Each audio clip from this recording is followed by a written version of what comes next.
21 তারিখে ম্যাট্রিক পরীক্ষা, এসএসসি পরীক্ষা। এই এসএসসি পরীক্ষার আইন আমাকে পাল্টাতেই হবে। এসএসসি এইচএসসির মতো পাবলিক পরীক্ষার আইন পাল্টাতে হবে জানিয়ে শিক্ষামন্ত্রী আ.ন.ম এহসানুল হক মিলন বলেছেন, 1980 সালে যে আইন করা আছে সেটাই পরিবর্তন আনার চেষ্টা করছি। শুক্রবার 13 মার্চ বিকেলে চাঁদপুরের কচুয়ায় জাতীয় শিক্ষা সপ্তাহ উপলক্ষে বিভিন্ন প্রতিযোগিতায় বিজয়ীদের মাঝে পুরস্কার ও প্রতিবন্ধী মানুষের মধ্যে হুইল চেয়ার বিতরণ শেষে উপস্থিত সাংবাদিকদের প্রশ্নের জবাবে তিনি একথা বলেন। এসএসসি এইচএসসি পরীক্ষার জন্য নতুন আইন বিষয়ে মন্ত্রী বলেন, আমি এই অধিবেশনে এটা করতে পারবো কিনা জানি না। 21 এপ্রিল থেকে শুরু হতে যাওয়া এসএসসি ও সমমানের পরীক্ষায় নতুন আইন বাস্তবায়ন সম্ভব না। তবে ভবিষ্যতে পাবলিক পরীক্ষার আইন পরিবর্তনের চেষ্টা করা হচ্ছে।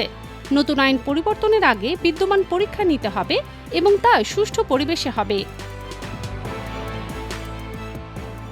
আইন পরিবর্তনের কারণ হিসেবে মন্ত্রী বলেন, আগের আইন দিয়ে আমি নকল প্রতিরোধ করেছি। এখন যদি এই আইনের দুর্বলতা নিয়ে কথা বলি তাহলে তো হবে না। প্রয়াত রাষ্ট্রপতি জিয়াউর রহমান 1980 সালে পাবলিক পরীক্ষা আইন প্রণয়ন করেন। এটিকে যুগোপযোগী করতে হবে। অনেক সাংবাদিক একসঙ্গে পরীক্ষার কেন্দ্রে ঢুকে পরীক্ষার্থীদের লেখায় বিঘ্ন না ঘটান সে বিষয়ে দৃষ্টি আকর্ষণ করেন তিনি।